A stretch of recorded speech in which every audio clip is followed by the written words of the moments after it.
Korbanth, LGT, KR Sabers. Don't go anywhere. Today's the Battle of the Ahsokas.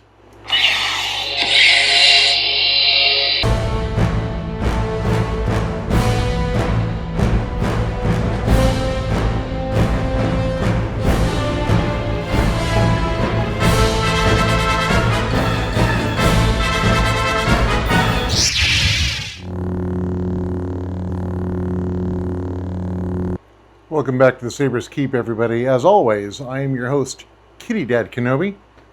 Today we've got something pretty exciting for you. It's a shootout of the Ahsoka Sabers. I mean, you hear it all the time. We're the best, most screen accurate, true accuracy. But if you really just want a set of Ahsoka Sabers, which one do you buy? Is one better at display? They're better at dueling? Is there one that can do both? Well, today we're bringing you three different types. We're going to be discussing the TXQ, as well as the KR Sabers Thrawn Hunters, and Korbanth Elf Sabers, the Tano Sabers. There really is a lot to unpack, starting with the fact that both of the major contenders, KR Sabers and KR, they both hit really all the major points with the Ahsoka series.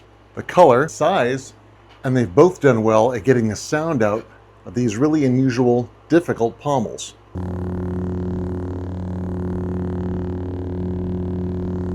If you are looking for a budget saber, being representative of Ahsoka, but you don't mind it being too thick, too short, not quite the right color, then TXQ is honestly not a bad choice. It is not screen accurate, but it is representative of Ahsoka. But for display purposes, TXQ and LGT and some others are just not going to make it. Well, everybody touts screen accuracy. In the case of the budget sabers, in this particular case, they really aren't. And anyone who tells you otherwise is simply not being correct. Heard me say it 1,000 times. Screen accurate is an actual thing. It's not just a phrase to go tossing around. Screen accurate means if you put this into the hands of the actor, they won't know the difference, at least visually. The props department will look at it and go, okay, and put it away with the other props.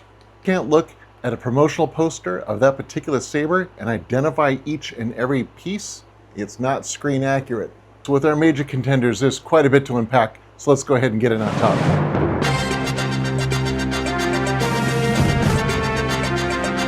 Here at the Sabers Keep, we have a brand new segment. I'm very excited to bring this to you. The Grievous Awards.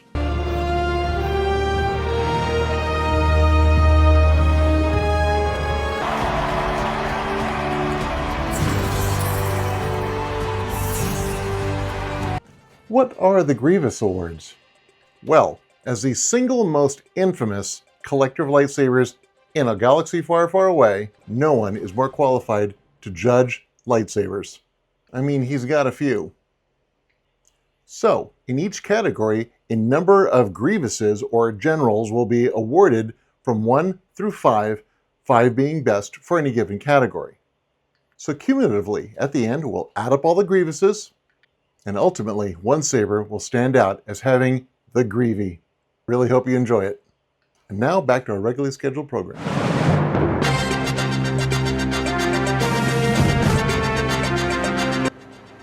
The Thrawn Hunter. An excellent choice brought to us by KR Sabers. Let's go ahead and unbox it. I mean, they're just beautiful. So, we have the long and the shootout, the short. They come with the blade plug and the, now this is screen accurate, the blade plug and the screen accurate emitter section. Or for dueling, putting a blade in, this section screws into it. These are a single button Profi. The button is here. This is both your effects, your auxiliary, and your power switch. And also this kill key here, which is kind of nice. This is why. In order to get to the battery, in order to change out the battery for a fresh one, to be able to get to your Profi board or to your SD card, you would need to unscrew this, pull this pommel out, and then lift up this section here. That will get you inside to where, in this case, it's an Eco chassis. And there's the battery about right here. There's the Profi board right about here with the SD card. So thankfully, Cal at KR Sabers did think ahead and installed it with this kill key switch. Now, the way a kill switch works is this. This interrupts the power, so instead of having to open up the chassis and flip a switch back and forth, which will allow you to put power into the soundboard and operate your hilt, this kill key interrupts the power and also serves, more often than not, as the charging port. I am no Jedi.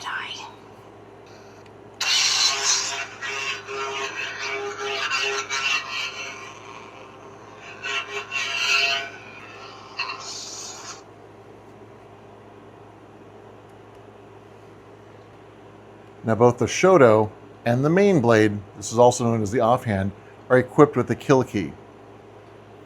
One of the things I'd like to point out here is that you can see how this area is darker than this area here. I mean, it isn't opposite all the way through.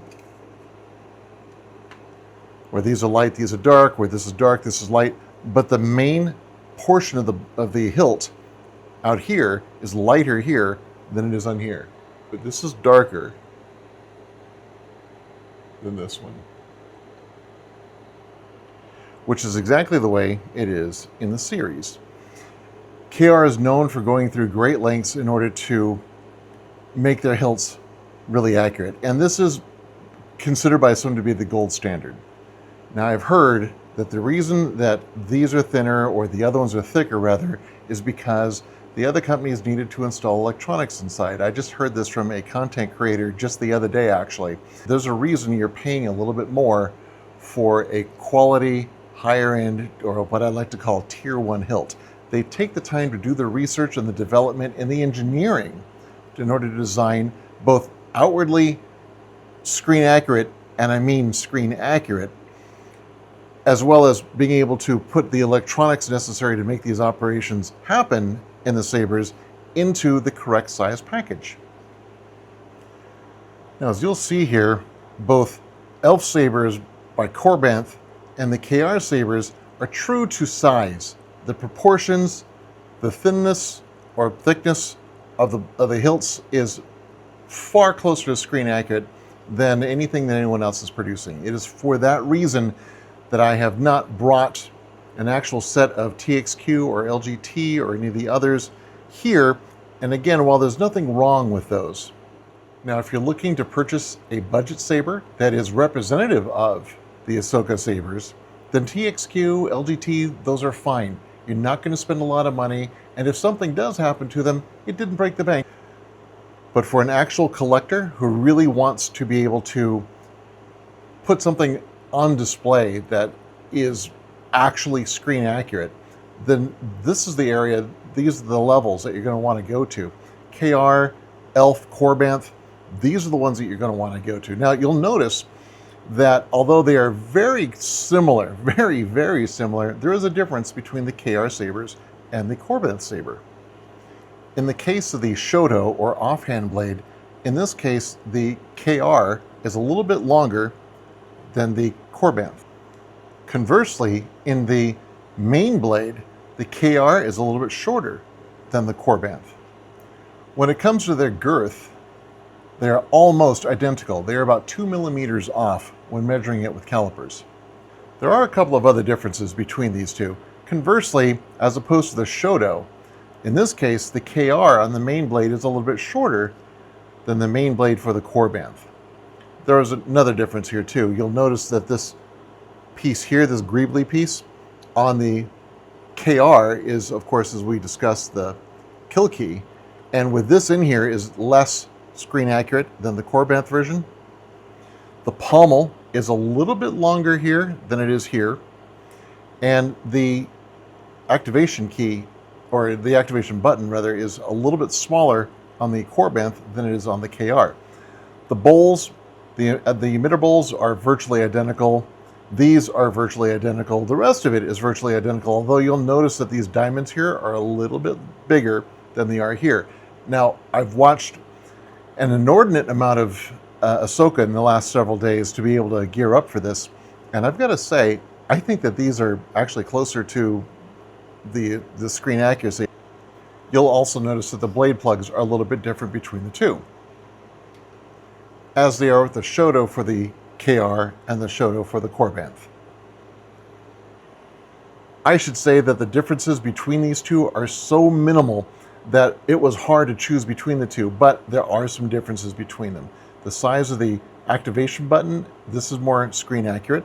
However, this greebly back here, in that case, this one was more accurate, the Korbanth. The emitter bowls are relatively the same. There was also a point given because of the blade plugs. And there's one other point. Let's take a look here. Using bio data extrapolation, which means biologic data averaged out and then given over forensically over a piece of equipment or some sort of comparison. In this particular case, Rosario Dawson is 5'7", and she is a slim, athletic build. With that said, her knuckle span on the average is going to be 3.1. So looking at the hilt here, you can see that there are 4 spans of her hand from the one end of this particular blade to the lower end, with a little residual of 0.7 inches left over at the end, for a total of 13.1 inches through bio data extrapolation. TXQ and some of the other budget sabers fell in very, very short here. In this case, I mean, they're the better part of an inch short. So 12.6 inches for TXQ. KR sabers came in at 13.2, only 1/10 of an inch longer. I mean, that's really minimal. But one tenth of an inch longer than the hilt that we see here, whereas Elf Korbanth came in at 0.3 inches. Again, 0.3 of an inch difference. It's really, really minimal. So in the case of accuracy, 1 General Grievous being least, 5 General Grievuses being best, we're going to award 4 General Grievuses to the Thrawn Hunter and 3 General Grievuses to the KR, with the Grievous for this particular category going to KR.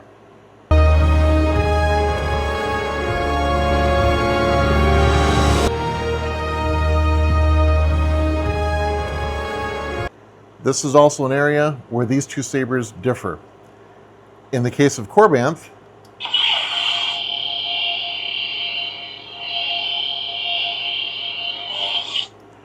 this was measured at 101 decibels. In the case of KR, this was measured at 89 decibels. Now, in order to get inside the chassis of this KR, this is the KR Thrawn Hunter, this is the Eco chassis, I needed to take off this particular bolt. I needed to take off this screw to remove this pommel piece off, and then pull off this side plate, which exposes the Eco chassis inside. Now you notice that the speaker sits here pointing directly out to the side, so it's only going to come out of one side of it when it's activated. It isn't really an elegant solution, but it is absolutely workable, and it does the job, and it does it well. But in the case of the Korbanth, this solution was elegant.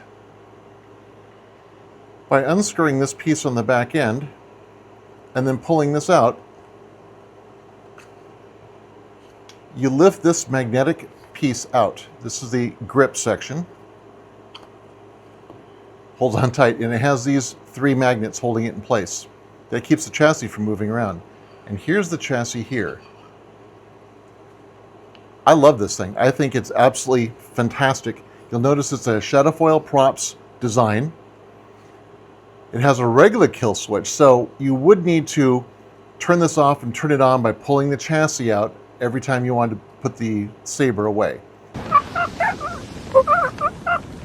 However, considering how easy it is to get to the chassis, I mean, it's just pretty negligible. So we slide it in, put the top back on, clip this in, screw this on, and you're back in business again. Really elegant, very simple, and I gotta say, the chassis in this case, this is essentially an Eco chassis. They don't actually have an Eco versus another option in there. But this chassis is really slick. The whole thing slides out, the whole thing comes back in. It is not semi-permanently installed like what the KR is. The Shoto does exactly the same thing. Unscrew this, pull this cap off, and the whole thing slides out. What does this mean? That means operationally, which is our next category, operationally and general use of this, the design is so simple and so elegant as far as maintenance goes, changing out the batteries, getting access to your SD card, which is kind of at an angle. And I'll show you one other thing. Note the angle of the speaker. It's sitting at an angle, so it's not just going directly out to the side, it's pushing out toward the bottom as well, where there's significantly greater venting than the pommel that's on the KR. That was a stroke of genius. So, due to the elegance of this design for the chassis, the ease and access of getting inside to your card, to your SD card, to the kill switch, and of course that the speaker went out to the side and toward the pommel, I mean, I really have to give the design to Korbanth. Now we're going to look at ergonomics. Ergonomics really comes down to a couple of factors. One is form factor and one is weight. With regard to form factor, these are virtually identical. There's about 2 millimeters difference between the thickness of one versus the other, and there's only 3/10 of an inch difference in length between them. They are virtually identical, so we're just going to call that a wash, and we're going to make it down to weight. In the case of weight, this is the KR, and the KR comes in at 570 grams. It's definitely got some heft to it. And this is the Korbanth. The Korbanth comes in at 456. If you're going to have this on your belt, if you're going to be twirling it, if you're going to be spinning it, if you're going to be cosplaying with it, the ounces equal pounds is going to become really evident pretty quickly. So in the case of ergonomics and design, we're going to give the General Grievous to Korbanth.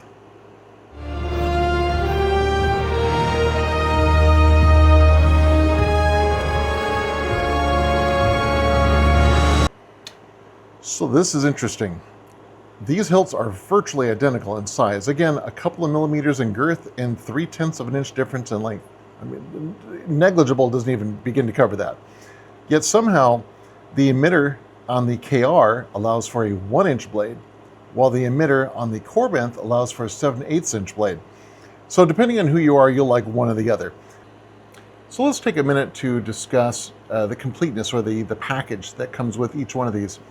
This is the KR Sabers Thrawn Hunter, and it is a really nice package. Obviously the hilts are beautiful, truly gorgeous, and the kit comes with, of course, the emitter section, which is screen accurate, and it has the blade plugs on it. And when you're ready to put a saber into it, or a blade into it, you unthread the cap, you put this on, and now you're ready to put your blade inside and tension it down with these screws here on the side. Very simple, gets the job done. I like it. Now we have the Korbanth. They've added a little bit more. So, like the KR, it comes with the blade plug-in for display. And if you wanted to, a thin screen-accurate emitter, so that if you really want to play or you want to pose with pictures, the emitter looks like it does in the series. It's screen accurate, and you can still put your blade in, and it has the tensioning screws on it. Really, really good idea. Very much like this. Now, if you're going to actually do some spinning or maybe some contact, you would want to use these because it only gives you about a 1/2 inch of depth to be able to secure your blade. So you can put the business one on here, and now you've got 1 inch for the blade to sit inside. That is an excellent idea. Good job. We're going to award Korbanth with one more general, giving the Grievous Award to Korbanth in this particular case. And the reason for that is for the extra emitter sections that they put on here. That was a really nice touch. I have to admit, I did not see that coming, but in 4 different categories, The three of them went to Korbanth, and one of them went to KR. KR, pretty much, of course, won the category for most accurate. It is, in fact, actually slightly more accurate than the Korbanth. However, as an overall all-around saber, I think Korbanth clearly won between the two of them.